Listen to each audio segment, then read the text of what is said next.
I am making a ball gown inspired by this one from the House of Worth in the 1880s, and my fabric and my silk flowers have come in, so I thought we'd do an unboxing. I opened it off camera because I didn't want to cut the fabric, but I am so pleasantly pleased, with how this order worked out. I didn't order any swatches, and I just kind of like went off what I know of fabric.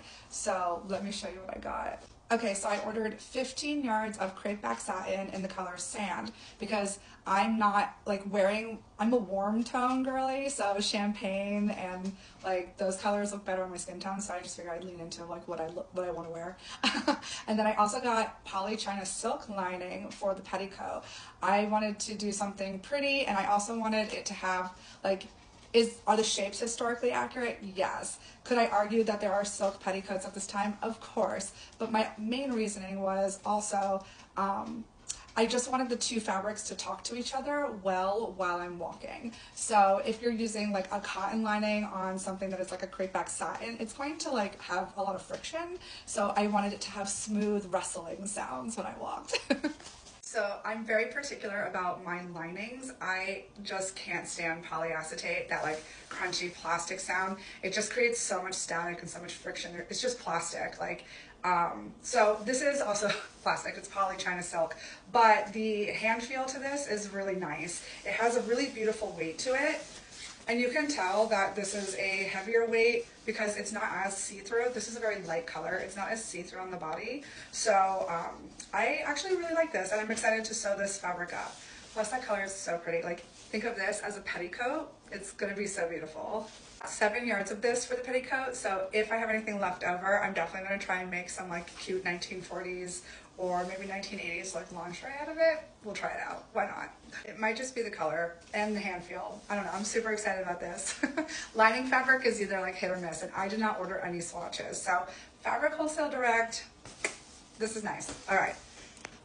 So the secondary fabric that I got is this absolutely beautiful crepe back satin in the color sand. So let's just roll it out. I got 15 yards that I just dumped on the floor. And we'll ignore that later. Come back to it. So sometimes crepe back satin, again with these polyester fabrics, sometimes they can look real plasticky. I mean, like, I'm a millennial and the millennial prom dresses are trending right now. Think about some of those, the fabrics that those were made out of. You know, there's nothing wrong with it. They're fabulous. We looked fabulous and we were having a great time. But I will say, like, the sheen and luster on this looks very elegant, very expensive. The way that this natural light is hitting this fabric is so beautiful. You know what I'm saying about I'm like a warm tone girly?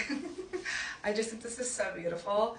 Fun fact, one of my first jobs working in the clothing, fashion, costuming industry was I was an intern at Jessica Howard, and I just had to fold fabric for hours on end.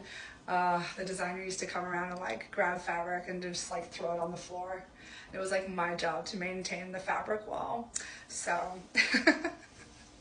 oh, I always feel like trauma when I'm gathering fabric yardage. But the dress also requires like trim, and there's also other fabrics. Like, I have quite a bit of silk scraps upstairs in my collection. I have some vintage silks saved up for projects.